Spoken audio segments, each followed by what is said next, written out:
It was just past midnight when the wind over Ouagadougou turned still, as if the very air had paused to hold its breath. In the high, walled presidential compound, shadows shifted under the waning moon. Captain Ibrahim Traoré, the defiant and charismatic leader of Burkina Faso, stood alone on the western balcony of the Palais de Causiam. He lit a cigarette with trembling fingers. His body, still clad in military fatigues, bore the fatigue of weeks of tension. "They think I'll kneel," he muttered, exhaling a bitter stream of smoke into the dark. Behind him, double doors creaked open. Colonel Adoma Soro stepped out. "It's confirmed.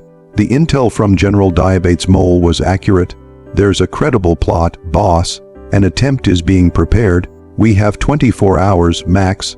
Traoré didn't flinch. He turned slowly.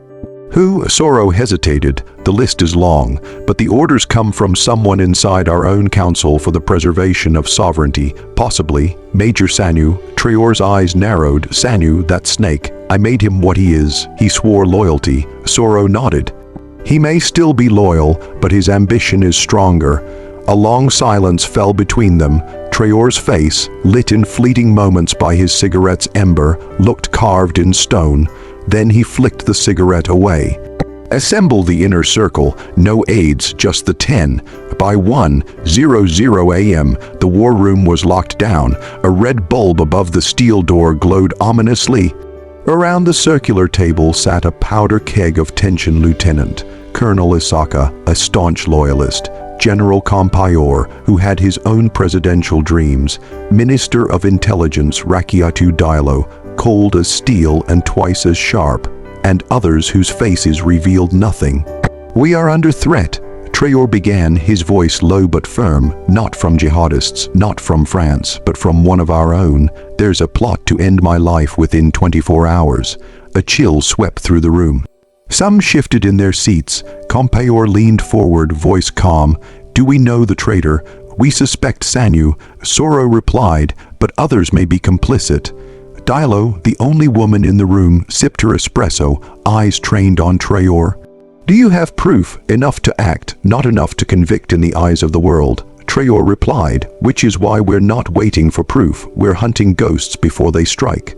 That line landed like a hammer. Isaka thumped the table. "You have my blade." Others nodded in silence, but Compayor remained still. "And if this is a trap, what if the intel is planted?" Diallo shot him a look. "Then we expose it. But if we do nothing, he dies, and with him, Burkina Faso's sovereignty." The room murmured agreement. Traoré nodded. "Tonight we act like wolves, quiet, sharp, ruthless." As the council disbanded under orders to remain incommunicado, Traoré pulled Diallo aside. "Rakiatu, I need you to tail Sanu. Personally, use civilian cover, no agents." She frowned. "You don't trust anyone else." "I don't trust myself, not now," he said, eyes haunted. She searched his face for a moment. "You suspect more than you're saying." "I suspect everyone," he whispered, "including myself. If I die, you lead." She recoiled. "Don't say that." He held her gaze. "You're the only one I trust not to turn this country into a personal throne." She said nothing, but the storm in her eyes said everything. "I'll watch him," she said finally, turning on her heel. Elsewhere in the city, Major Sanu sat in a dim, smoke-filled backroom of a shuttered cafe in Sector 30. Across from him sat a man in a sleek, foreign-cut suit. His face was obscured, but his voice oozed with European detachment. "You understand the consequences if this fails?" Sanu poured 2 fingers of scotch. "If it fails, I disappear, but it won't fail. The council has been itching for change. They'll fall in line. And the people will follow stability. They always do." The man handed him a sleek tablet. "Final coordinates. The hit will happen en route to your speech at the Heroes Monument tomorrow. A diversion, then a sniper." Sanu's jaw tightened. "It must look like jihadists. I want no trace of internal dissent." The foreigner's smile was thin. "Of course." They shook hands. As the foreigner left, Sanu closed his eyes and muttered, "Rest now, Captain. Tomorrow you'll be a martyr." Back at the palace, Traoré sat alone in his private quarters, a single desk lamp illuminating stacks of dossiers and maps. He pulled one file close, marked classified, Operation Condor. Inside were photos of captured foreign agents, names of suspected internal conspirators, and a red circle around Sanyu's name with the word pivot, written in bold ink. Suddenly a soft knock. "Come," he said. Isaka entered breathless. "Sir, you need to hear this." He handed over a tablet. A video was playing grainy surveillance footage. Sanyu at the cafe, the handshake. The exchange, the foreigner, where was this taken? Sector 30, hidden feed. Diallo had it installed for a separate investigation, but it caught this. Traoré watched, expression darkening. "We don't wait till morning. What do you want to do? Bring him here alive." And the foreigner, "Let him leave. I want him to think he succeeded. Then I'll burn the web he wove." Just before dawn, Sanyu's convoy was intercepted by an elite commando unit. No shots fired. His guards, unaware of the treachery, surrendered without resistance. Sanyu was hooded and brought to the palace's underground detention chamber. When the hood was lifted, he stared straight into Traoré's eyes. "You move fast." Traoré stared back, faster than you expected.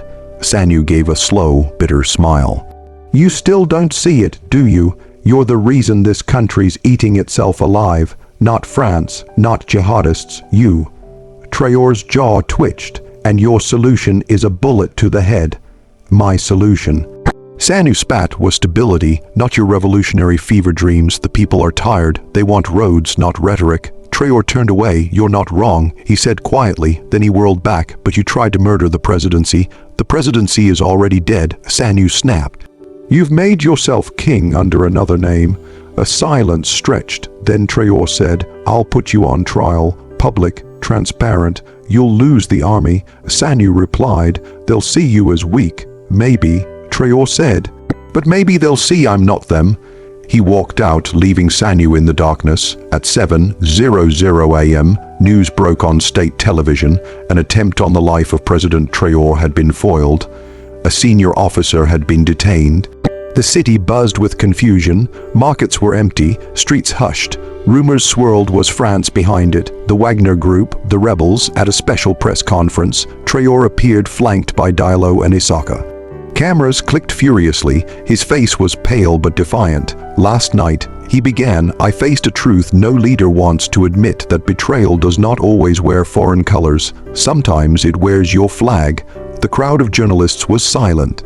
"Major Sanyu has been detained. Evidence will be released. He will face trial, not execution." A murmur. Someone shouted, "Is this justice or fear?" Traoré raised his hand. "This is the beginning of a new principle, that we lead not by terror, but by truth." The moment stunned the nation. Some cheered. Others whispered he'd lost control. In military camps across the country, officers exchanged wary glances. In Paris, Washington, and Moscow, diplomats leaned closer to their secure phones. Something had shifted, and far away in the northern desert, a warlord named the Hyena received word. He smiled darkly. "The lion bleeds," he said to his men, "and when lions bleed, jackals feast." The silence after the broadcast was a thin veil stretched over a nation on the edge of eruption. While Traoré's face dominated screens across Ouagadougou, in the barracks and compounds of the outer provinces, something darker was stirring. In Fada Ngurma, a garrison commander turned off the plasma screen in his mess hall and muttered. He blinked. Meanwhile, deep in the forested hills near Banfora, a splinter faction of former junta fighters began mobilizing without a single radio call. They moved silently, speaking in code, as if long awaiting a signal that had finally come. Back in the capital, Traoré sat in his secure office, surrounded by reinforced glass, bulletproof doors, and uneasy silence. Diallo entered, her face as unreadable as ever. The intelligence chatters increased tenfold since Sanyu's arrest, she said, sliding a tablet across the table. Encrypted comms, burner SIM lighting up from military compounds in the east and north. They're not happy, Ibrahim. They think you let weakness speak in that press room. He nodded slowly. And they're not entirely wrong, but I gave them a choice, trial instead of death, justice over revenge.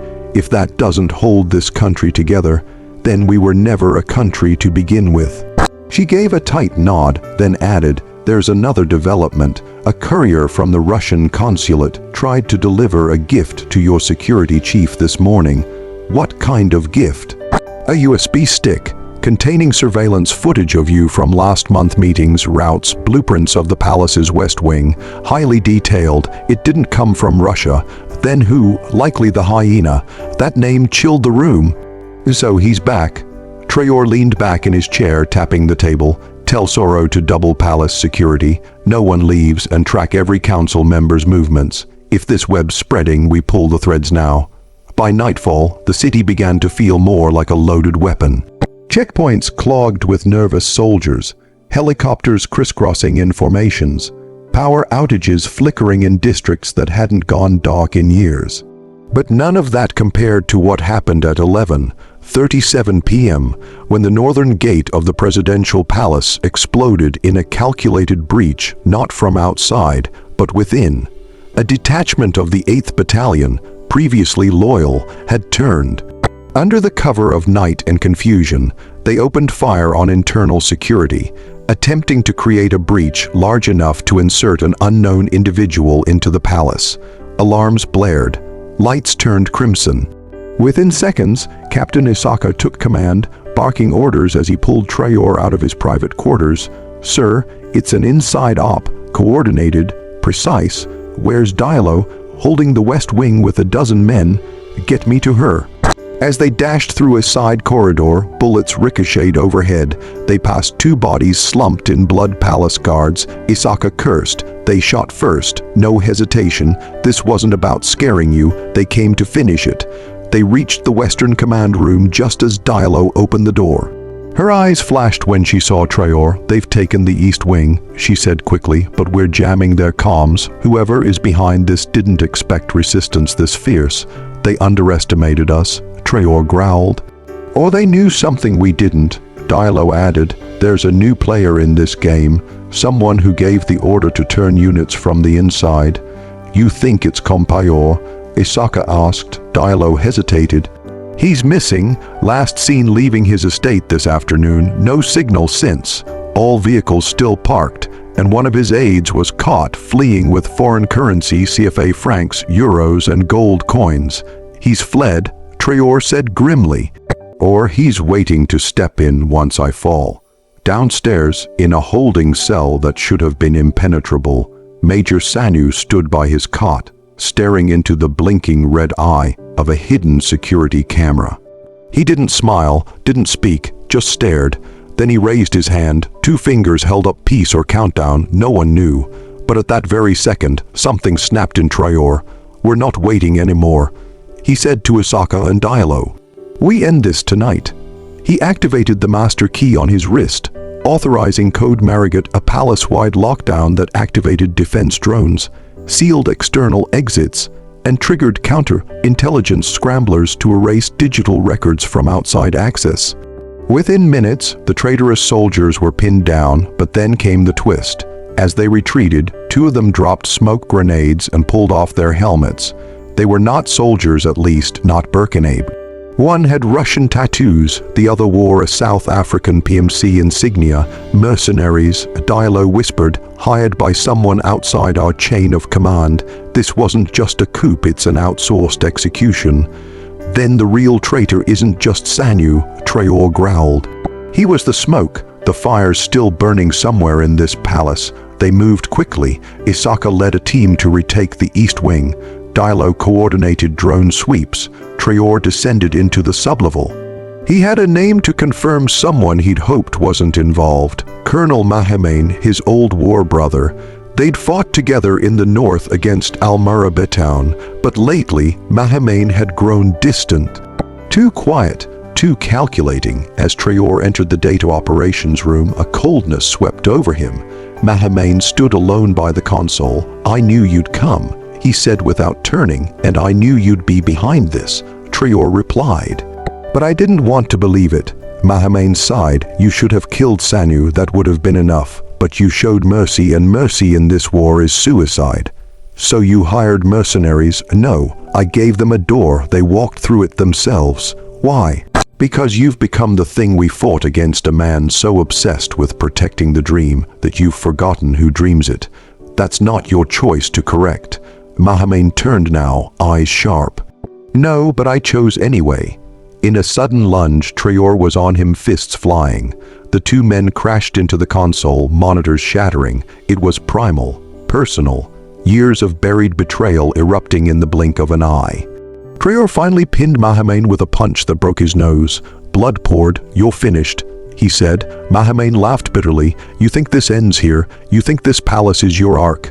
It's your coffin, Ibrahim. They're already coming. And he wasn't lying. Diallo's face appeared on Traoré's wrist screen. Sir, multiple bogies on radar, choppers, fast, unmarked, approaching from Mali, 15 minutes out, interceptors.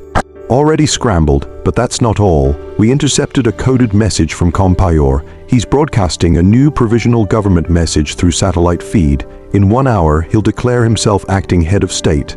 With whose backing? ECOWAS, and possibly Russia. They've gone silent. Traoré stared at Mahamane. So that was your end game? Coup by confusion. Sanu was the bait. I'm the carcass, not carcass. Mahamane whispered, spitting blood. Symbol. In a fit of rage, Traoré activated the electric grid, stunning Mahamane unconscious. Lock him in Containment 3. He ordered his guards and prepared to intercept that feed. But while the battle raged in data rooms and airfields, another storm was building, the people. In the slums of Ouagadougou, word had spread of the attack. Youths gathered, women marched with pots banging, no more coups, they cried. The streets flooded with thousands, machetes, old rifles, fists. Traoré watched from surveillance cameras, stunned. They're not running. Isaka appeared beside him, smiling faintly. No, they're fighting for you. For the first time in hours, Traoré felt something break in him. Not fear, not rage, something older hope. Then we meet Compayor in the one place he can't hide from, the truth. What are you planning? Diallo asked over comms. Something insane. He marched toward the media chamber, flanked by his final loyalists. Go live now. And as the world watched, the screen shifted from the rebel feed to Traoré's face, blood on his collar. Smoke behind him, his voice cracked but roared. To the people of Burkina Faso, I was meant to die tonight. Many tried, but I didn't, and I won't, because this nation does not belong to traitors, to mercenaries, or to the shadows. It belongs to you. He raised his fist. Let them come, let them try, but they will not take what we've bled to build. Not again. As cheers erupted across neighborhoods, something happened. No one expected. The military unit from the north defected. But in Traoré's favor, they marched into the capital, holding aloft his image. But just as the tide turned, a final twist emerged. In the crowd, a figure raised a sniper rifle from a rooftop across from the media chamber. Trained, silent, invisible, the crosshairs landed on Traoré's heart. A single breath, a finger curled. But just before the shot fired, the figure froze. A child had walked into the frame, holding a small flag. Looking straight at the shooter, and suddenly, the rifle lowered, the shooter turned and disappeared into the darkness. The dawn that followed was unlike any other Burkina Faso had seen in years. Tense, raw, and electric with unresolved fire. The palace was scarred but standing. Smoke still curled from the eastern courtyard, where traitorous soldiers had tried and failed to carve out a new history. Inside, President Ibrahim Traoré hadn't slept. He had only stood, arms crossed, eyes red, rimmed, mind sharpening itself like a blade. Around him, his war council had grown leaner, but stronger. Diallo leaned against a wall, bruised and coughing slightly from smoke inhalation. Isaka paced, phone to ear, barking instructions as fresh reinforcements secured the city's major arteries. The news was mixed. The foreign choppers had turned back, intercepted by loyalist drones, and diverted into the desert. The ECOWAS provisional broadcast had been jammed minutes before transmission, and Compayor, cornered in a private compound near Bobo-Dioulasso, was now the target of an elite counter-op. But there was no time to celebrate. A deeper truth had emerged from the ashes. Someone far more elusive, far more dangerous than Sanu or Mahamane was orchestrating the chaos. Traoré had seen glimpses in hacked communiques, code names like the Hyena, Mamba Protocol, and Sierra Switch, none local, none traceable. Diallo, he rasped, voice like gravel, get me a direct line to Bamako, Niamey, and Conakry. If this is bigger than us, we need to know who else they've marked. You think this was a rehearsal? I think this was a message, and not just to me. Meanwhile, a whisper war surged across the region. Inside the intelligence cell beneath the palace, decrypted files showed coordinated social media disinformation, video forgeries, and financial trails leading to UAE shell companies, Swiss bank accounts, and crypto wallets originating in Estonia. Someone, perhaps a syndicate, perhaps a government, wanted West Africa unstable, divided, hungry for foreign rescue. That night, the traitors were paraded publicly, Sanu first, then Mohammed, both in chains. No executions, no bloodlust. Instead, Traoré made them speak. In front of a live audience on national TV, he demanded they name names, reveal plots, and confess their motives. They complied, some out of guilt, others from pressure, all aware of the reckoning sweeping through the capital. But even then, Traoré didn't flinch. He issued no purge, no decree of vengeance. Instead, he stunned the nation again. I will not be the monster they hoped I would become, he said, hand raised to silence the crowd. We build or we perish. Yet even in those words, danger lurked. As the crowd dispersed, a shadow moved through the palace's southern perimeter. A former presidential aide, thought loyal, disappeared with a stolen satchel. A hard drive containing Traoré's strategic military maps, convoy routes, and biometric access data. 2 hours later, an unregistered drone flew low over Ouagadougou, broadcasting coordinates to an unknown satellite before vanishing. Diallo intercepted the signal too late. They're not finished, she whispered. They're just beginning. 3 weeks passed, yet not a single moment of calm settled over Burkina Faso. President Ibrahim Traoré had aged years in days. His beard growing grayer, his voice coarser, yet his grip on the nation was ironclad. From the shattered embers of attempted betrayal, he had forged a terrifying clarity.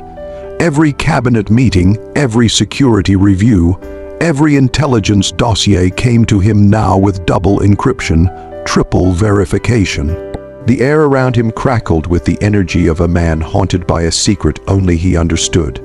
A secret now born from the stolen hard drive, which despite all attempts remained untraceable. They know our breathing. He muttered once to Diallo, his most loyal general, in a room sealed from satellites. They know when I sleep, where I move, how we move. But she didn't flinch. She simply adjusted her rifle and nodded. The silence was shattered when Mali and Guinea confirmed simultaneous cyber intrusions. Each echoing the same signature, Burkina Faso's intelligence had flagged weeks earlier Mamba Protocol. Now there was no doubt a pan-regional destabilization operation was underway, likely funded by external superpowers with roots buried deep in Africa's fractured post-colonial soil. Meanwhile, Compayor was found dead in his cell, a plastic pen casing lodged in his carotid artery, suicide. Read the file, but Traoré knew better. We're in the middle of a proxy war, he declared in his televised national address, staring directly into the lens, voice resonant like thunder. And Burkina Faso will not be anyone's pawn. The people roared with approval, but inside the palace the fractures were visible. Loyalists were spooked, food convoys were being hijacked, and elite regiments reported sightings of cloaked figures and foreign drones in the Sahel. Still, Traoré didn't blink. Instead, he made the boldest move yet. He announced Operation Obsidian Flame, a full-spectrum blackout of foreign data systems, oil pipelines, and digital grids suspected of laundering subversion. We're cutting the wire that lets them watch us, he growled. Western media called it madness, but for the first time, Burkina Faso was invisible. No satellites, no feeds, no access. But then came the ultimate betrayal. A trusted minister, Nage Coulibaly, the woman who once protected Traoré during the 2022 coup, was caught on infrared crossing into a restricted zone north of Ouagadougou, transmitting codes from the stolen hard drive via an unregistered uplink hidden inside a carved Quran. She was captured, bruised, and brought before Traoré in the war room. Why? He asked, not shouting, just whispering, wounded. Because you stopped being a man, she said, You became a myth. They don't fear myths. They erase them. The room fell silent. Then Traoré dismissed everyone. He sat with her for an hour alone. No cameras, no audio. When the guards returned, she was gone, vanished. Some say he let her walk away. Others believe she never left that room alive. But whatever happened, Traoré emerged changed. That night, he walked out into the public square without guards, climbed atop a military jeep, and declared, from this moment forward, no one owns Burkina Faso, not France, not ECOWAS, not even me. You, the people, are its last defenders. The crowd froze. No cheer, no protest, just awe, and then from behind him a soft clap echoed. A figure stepped forward in a black cloak, face covered by a silver hyena mask. Finally, the masked figure said, voice distorted, calm, "You've chosen your final battle." Traoré didn't move. He just looked ahead, eyes burning, unblinking, and then he smiled.